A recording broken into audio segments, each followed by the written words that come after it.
এই জিনিসটাও এখন এসে ট্রেন্ডিং এ দাঁড়িয়ে গেছে। অন্যের কাজ চুরি করে নেওয়া এটা তো বরাবরই ছিল, এখন আবার খুব বেশি করে দেখতে পাচ্ছি পোস্টে যে ডিটেলস গুলো লেখা থাকে সেটাকে ধরে কপি করে নিজের প্রোফাইলে পেস্ট করে দিচ্ছে। সত্যি আমার এদেরকে কিছু বলার নেই। রিসেন্টলি আমার কমেন্টে একজন আমাকে একটা স্ক্রিনশট পাঠিয়েছে, দিদি তোমার করা কাজ নিয়ে স্টোরিতে দিয়েছে। ও মা, আমি সত্যি খুলে দেখি লিখেছে 2 days ওয়ার্ক। ভাবো কি বলবো, এদের সাথে তর্ক বিতর্ক করেও লাভ নেই। আমি এখন থেকে এটাই ভেবেছি, আমার করা কাজ নিয়ে যদি কেউ দুটো ক্লায়েন্ট পায়, দুটো স্টুডেন্ট পায়, তাহলে তাই হোক। আমি মনে করি আসলে এদের নিজস্ব কোনো ক্রিয়েটিভিটিই নেই, তাই তারা এইগুলো করে। এবার অনেকেই ভাববে যে দিদি তুমি তো ভিডিও পোস্ট করো সবাইকে দেখে দেখে করার জন্য, টিউটোরিয়াল দাও যাতে আমরা করতে পারি। হ্যাঁ নিশ্চয়ই, আমি তো তোমাদের জন্যই পোস্ট করি যাতে তোমরা কিছু শিখতে পারো, তোমরা নতুন নতুন কাজও করতে পারো। এবার বলি, কারোর কাজ দেখে কিছু শেখা, কারোর কাজ দেখে প্র্যাকটিস করা, এটা কিন্তু আলাদা।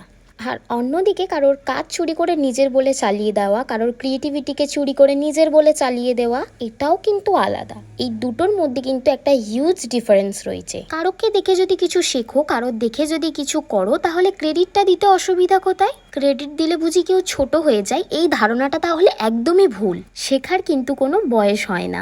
যদি ক্রেডিট দিতে তোমার মনে হয় তোমার দুটো ক্লায়েন্ট অন্য কারোর কাছে চলে যেতে পারে, তোমার দুটো স্টুডেন্ট অন্য কারোর কাছে চলে যেতে পারে, তাহলে তো এসে এটাই দাঁড়ালো যে নিজের কাজের প্রতি কোনো কনফিডেন্স নেই, নিজের উপরে কোনো কনফিডেন্স নেই।